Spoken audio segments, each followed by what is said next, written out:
everybody, and welcome to another Earthworm Cooey podcast. I'm Scott Poynton, and I have a very special guest with me today, calling all the way from Melbourne, Australia, through Skype. It's a great line, and it's like my guest, Lorinda Jane, is sitting right here in the room with me. Lorinda is founder and CEO of an Australian NGO called Palm Oil Investigations. POI has been up and running. Lorinda started it back in 27th of March 2013, so just over 3 years now. And to my mind, POI are doing great things, like really, really great things. And that's why I wanted to invite Lorinda onto the Cooey podcast today to share her story.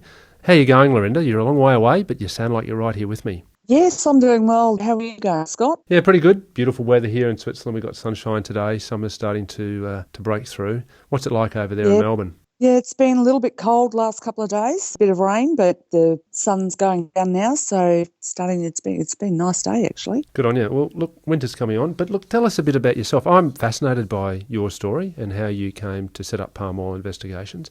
I think it's a great story. It's very inspiring.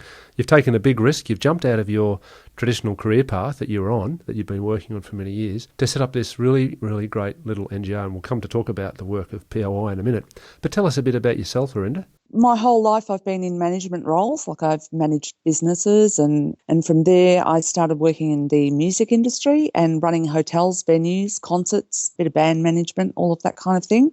So I did a lot of promotions, publicity and marketing for the venues and concerts and bands. So I used to be the person behind the scenes that would get the attention focused onto the artist and the venue and make sure all people came along and let everyone know what was going on. So I've applied that same strategy, except for through social media, because we never had social media back then, doing that via social media into a cause rather than into, the artists. Yeah, so you've embraced this cause of palm oils, and in particular, the conservation of the orangutans, saving orangutans. Tell me how you came to take that leap and set up POI back in 2013. I was doing social media marketing and management for a couple of venues and also some artists as well. And actually, it was the day before I started up Palm Oil Investigations. There was, our Facebook page. There was an image of a burnt orangutan that had come from a palm plantation and it was laying down on the ground. All its skin was burnt off and it's covering its head. Very, very distressing image. And it just said in this image that it was palm oil. I had no idea what palm oil was and I had no idea it was, anything to do with orangutan habitat, what it did, why that orangutan was burnt, anything like that. It was such a distressing image. I kept hiding it from my feed and it kept cropping up. Then the following day, I actually had a group of friends of mine, or one friend in particular, that put a status up that said, for God's sakes, can everybody, all my friends, please stop sharing this picture of this poor orangutan, this burnt orangutan. It's really distressing me. So from there, I ended up commenting on her status and I mentioned that I was going to do some research, find out what this product was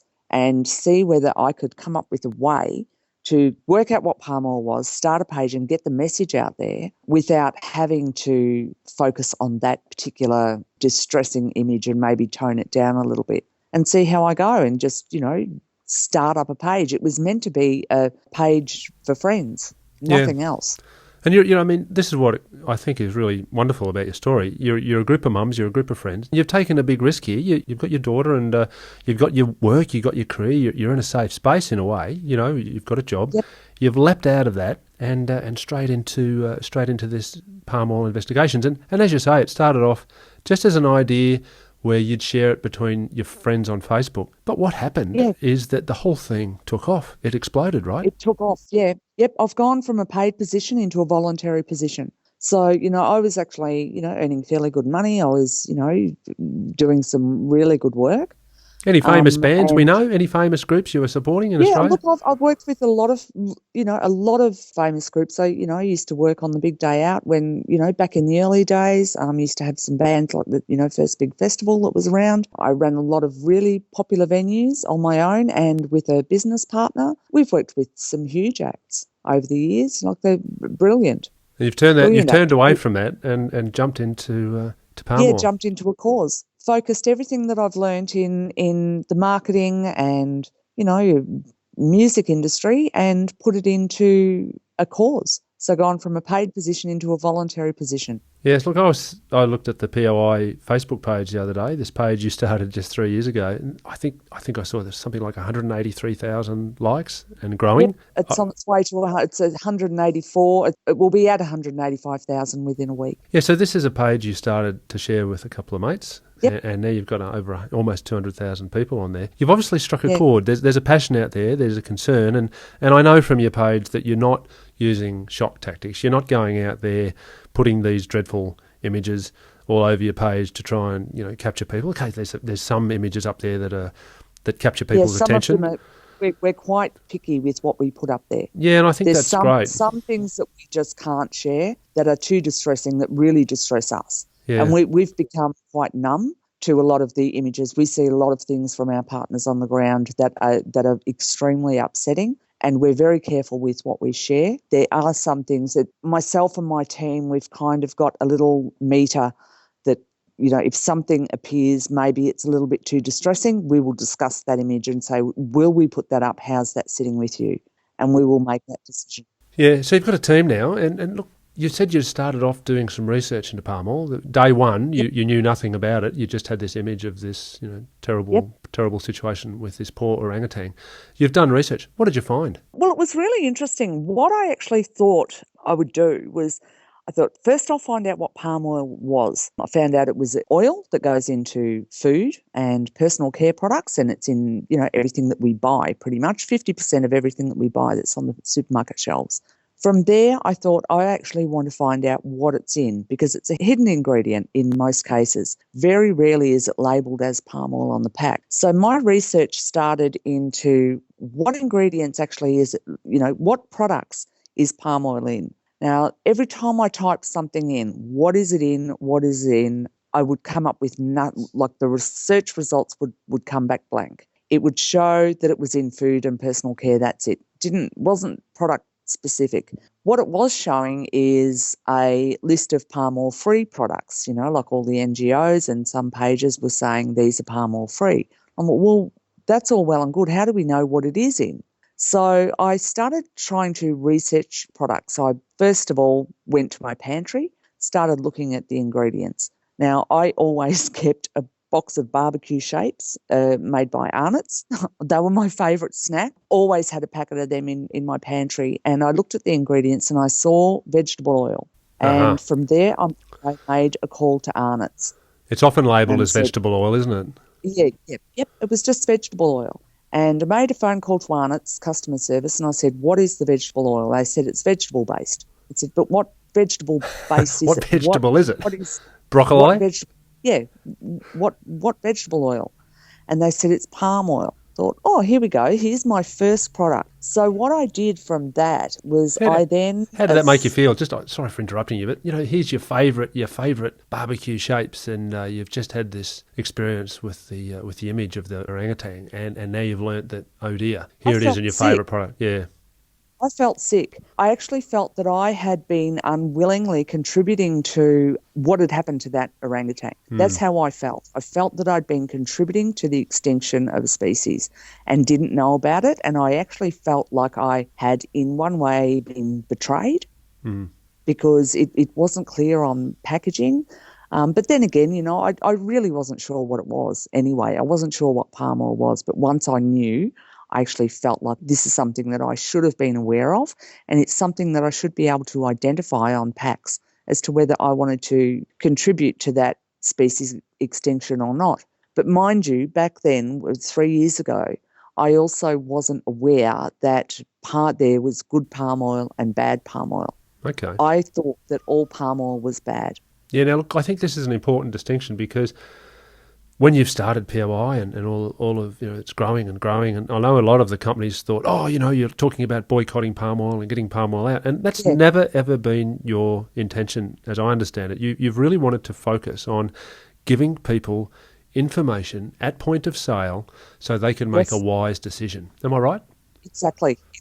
And we actually, when I first started the Facebook page, we put up our own standards, a little clause on our Facebook page that says we do not endorse boycott of a product. we'll put something up there. It is up to the consumer to make up their own decision. We will never say, and we have never said on our page, boycott this product. We will give the information to the consumer and let the consumer make up their own mind. Whether they wish to boycott or whether they wish to support, that's completely up to them. But all we can do is give the information and educate. But honestly, within the first week of starting up our page, I didn't think that there was any alternative other than boycott. I made up my mind when I found that box of barbecue shapes with the Arnott's shapes that I was never going to touch palm oil.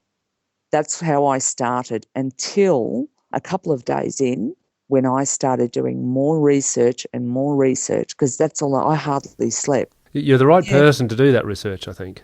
Yeah. Well, the middle of the night is when I'm able to actually, research something and get things done without being interrupted by the team or, messages and emails and phone calls. That's the only time that I can actually, focus my brain without it being interrupted. Good productive time. So what did you find as you were going through this research? So you started off the idea that we should boycott, but as you're moving through, you're realising there could be another way. I should just say, we're talking to Lorinda Jane today. Lorinda is CEO and founder of Palm Oil Investigations, an Australian NGO, calling all the way from Melbourne. So tell us what you found about this idea of good versus bad palm oil. What's the story there? Well, within a couple of days of starting the page, we had a few of the orangutan conservation people found our page, and they're saying, "Oh, do you know that there's sustainable palm oil, and do you know about the RSPO, and do you know that it can be done in a right way?" And I started doing some research into that, and then having really learning the ins and outs about, and I hate the word sustainable. I detest it. I'll, never use it, but that's the word that's being put out there. But yeah, I started looking into certification and how that all works. It took me, I'm still trying to get my head around a lot of it, to be honest, because it's extremely complex, very difficult to understand. You and me both. Difficult to understand. Yeah, sorry, you and me both. It's there's a lot of words out there and a lot of promises that don't always get met. Yes, very much. And, and this is for people like yourself and myself, Scott, that are working in the industry and trying to regulate the industry. And imagine how difficult it is for, the standard consumer. They've got no idea.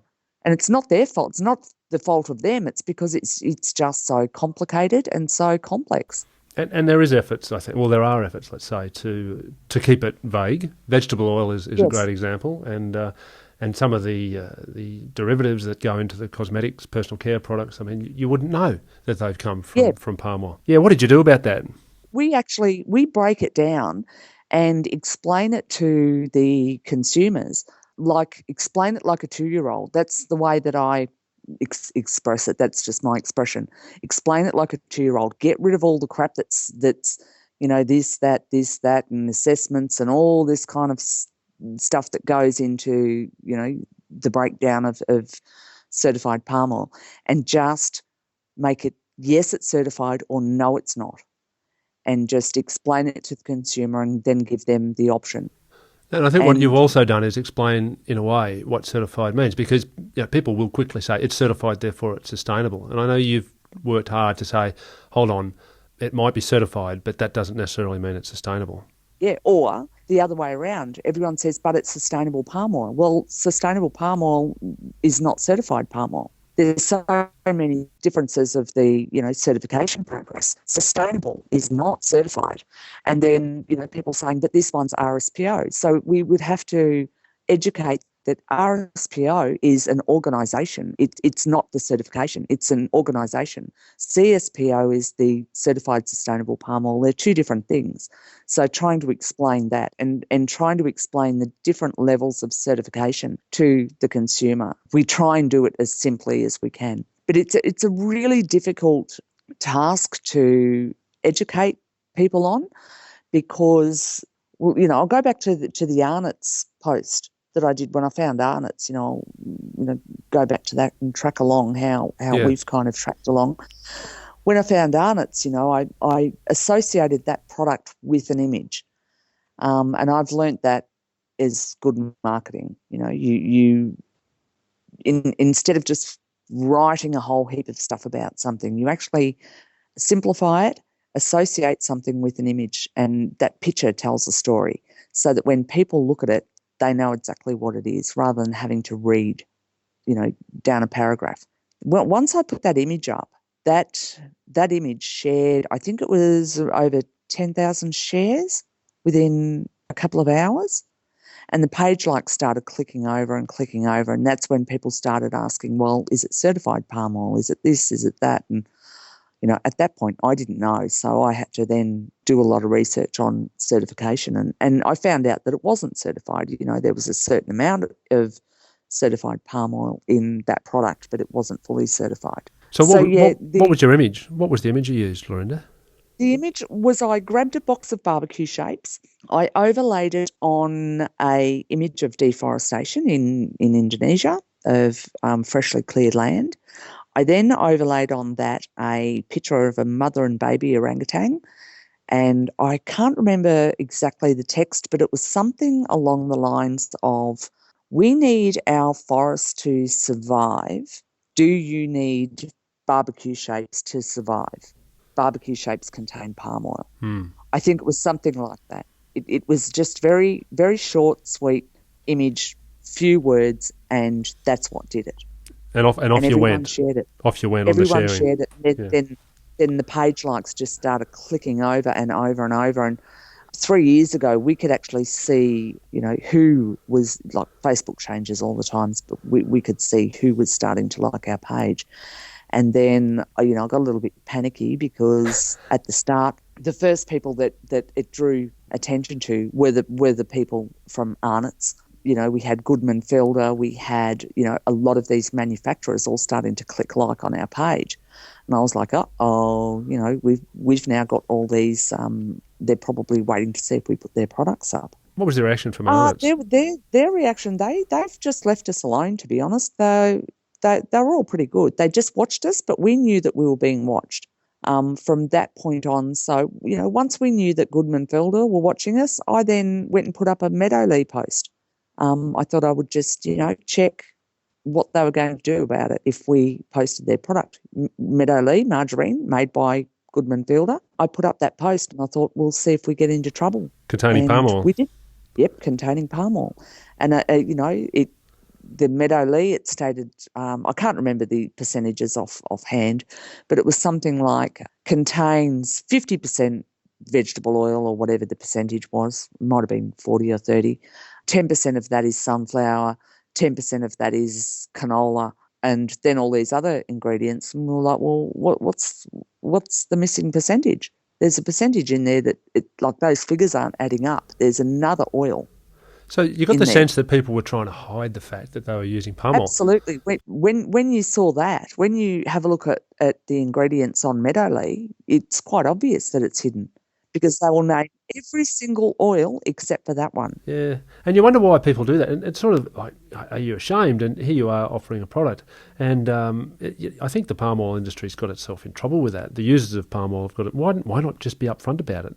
And be yes, open. Exactly. But look, this is interesting, and this is your next reaction, I think, and this is the thing that sets you apart, is you really felt that the consumer needed a way of making these decisions. Because, you don't take your computer with you to the supermarket, right? You don't sit down there and say, hold on a second, I'm just going to go up aisle 13 and I'll just dial up all the products I need and work out what's on there. So you decided that what was needed was an app that could go on smartphones. Yes. So people could make decisions right there and then in the aisle by scanning barcodes. Tell us about that. Yep. We worked for over a year on this app. We had so many consumers coming onto our page saying we need something, that because it's a hidden ingredient, we need to know what it's in, and not only what it's in, but what the certification status of that oil is, whether it's good, whether it's bad. So we developed an app. We did a little fundraiser on our page. We managed to raise, a percentage of what it has cost to develop the app, which ended up blowing way out of budget, come out of most of our pockets. Our developers actually developed a similar app for the El Paso Zoo over in Texas, and it was just a basic yes or no palm oil. We grabbed those developers and we said, right, we want to develop an app for consumers, but we want it to be a little bit different than what you've developed already. We want it to show certification status. So that consumers can make an informed decision, so that they can support the brands that are doing the right thing, Right. and the ones that aren't. I won't say the word boycott, but if it comes up flagged as, using a uncertified palm oil, we will give them a list of alternatives through that app that comes up as certified. Yeah. So you've got the app up and running, and through that process of while you started, then you started seeing these palm oil companies coming up with no deforestation commitments that went beyond Yes. the question of Yes. certification.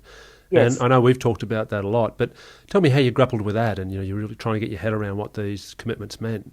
Well, with the no deforestation policies, like as you know, we've spoken. You and I have had many conversations about what that means and which companies. The Forest Trust always keeps us up to date as to which brands are signing on. And from there, the brands that do sign on also keep us up to date with their progress. Like, for example, Ferrero, we get their updates all the time. They've included us in their list. This is where we're at with our traceability. This is where we're at with our certification. Nestle do the same with us. So in the app, we actually recognise those policies, those brands that have gone above and beyond certification.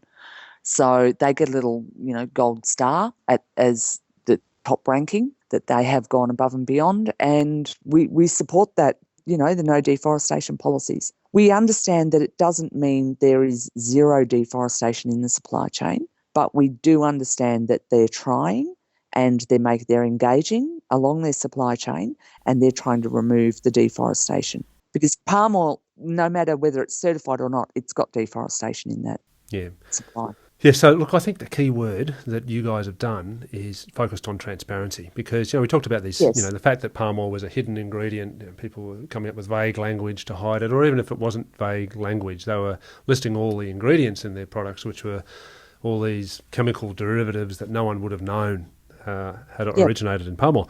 But you've developed this app. It's had all these downloads. People are going into stores. Your team has been incredible, I think. Running around supermarkets, scanning barcodes, scanning ingredient lists, talking to manufacturers.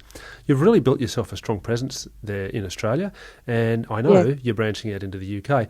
And so I think the key thing for me is this whole question of transparency at point of sale, and we're always focusing on trying to get these companies to be more transparent, because at the end of the day, you're lifting the veil on what's in there. And if they do that proudly and happily, as you mentioned Nestle, you mentioned Ferrero, doing good work on that, you guys are going to say, well, fair play to you. We don't expect you to be perfect today, but fair play to you guys that are really striving to deal with this complex issue. Yes.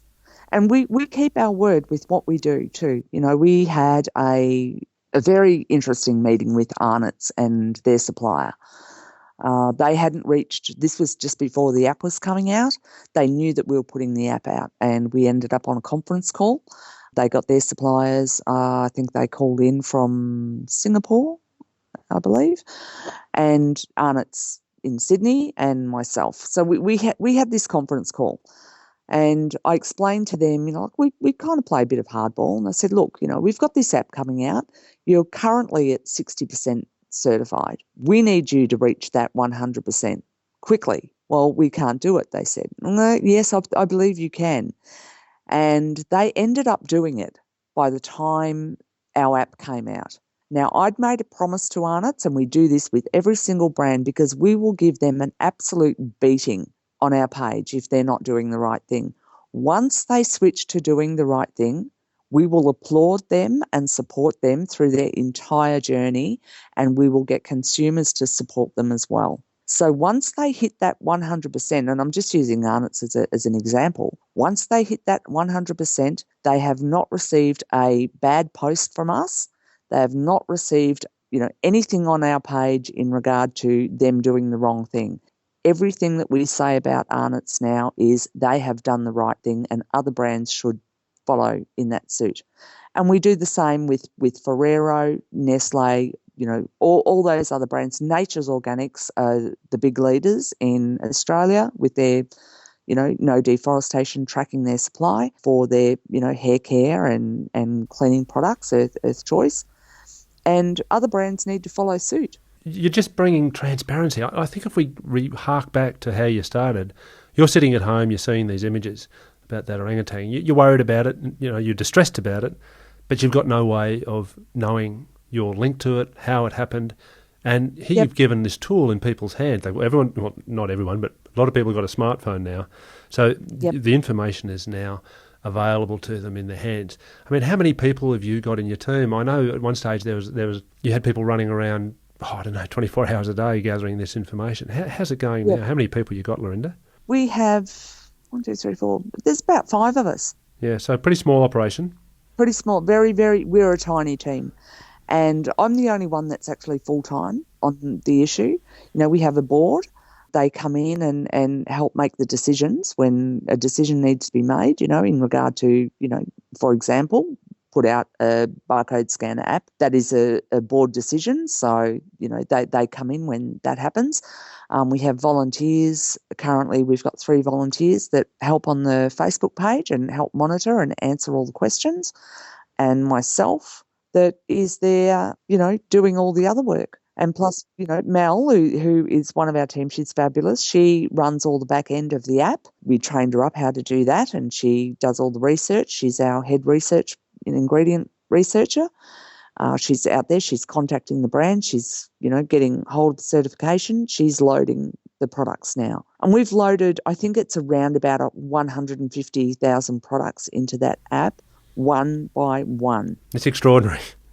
It's extraordinary. Do you think you could have done this without social media? No. No. The technology really has helped us with getting the message out there, but also with the transparency, hasn't it? Yep. We can, post a product with palm oil or something that's using, bad palm oil and post that at night, and by the morning it's gone around the world and back again. Yeah, and I believe you've got a new staff member out there. You've got a new volunteer as well. I've got a new volunteer as of today. My daughter, who is 16 years old, is now running our Instagram. So she's getting passionate, but she's getting impassioned by the cause as well. In the cause as well, yep. She's our new volunteer. So, she works a little part-time job after school as well, but this is now, she's now our Instagram person. Good on you. And you've recently been up to, just last year, you went up to the RSPO conference and spoke there. TFT and you guys had a great meeting, I thought, last July, wasn't it, where we got together and made an event there in Melbourne. We had over 100 people turn up. So it's about getting industry too, brands and yep. And that was my first experience of public speaking, actually. You did a great job. I'm terrified of it. I'm actually getting much better at it now. I'm itching for the next one where I can stand up and make a presentation. Yeah, look, I think you do a great job, and you're getting the message out there. And look, I just think, again, I think you have a terrific story because, you've been sitting at home. Everyone says to me, "Oh, look, we can't really do anything. The world's going to hell, and nothing we can do about it. We just got to keep living." Well, that's not the approach that you took. You sat there, You saw those pictures of that orangutan, and got together with your mates and said, "No, I'm going to do something about this." And I respect that so much. And we have. You have. We you have. Really have. We've created a huge movement. Now when there's a brand that switches, either they, sign on to a no deforestation policy or they've just switched to certified supply. Like perfect example was Snack Brains Australia, the makers of Cheezels and Samboy chips, all of those. They shifted to fully segregated supply of certified palm oil, and the first call they made was to us. And you've given them a pat on the back and let the consumers know. Absolutely. We announced it on our page and said, guess what, everybody? This brand have now made the shift, and everyone's like, yay, I can buy Cheezels again. And we'd never told them to not buy them before, but we'd associated anything that's using an unethical supply. We associated that with an unethical image. Yeah, and you're giving people the chance to make their own decision as opposed to just accepting what they're told. Yep. It's vegetable oil, it's sustainable, it's all okay. Yeah, yep.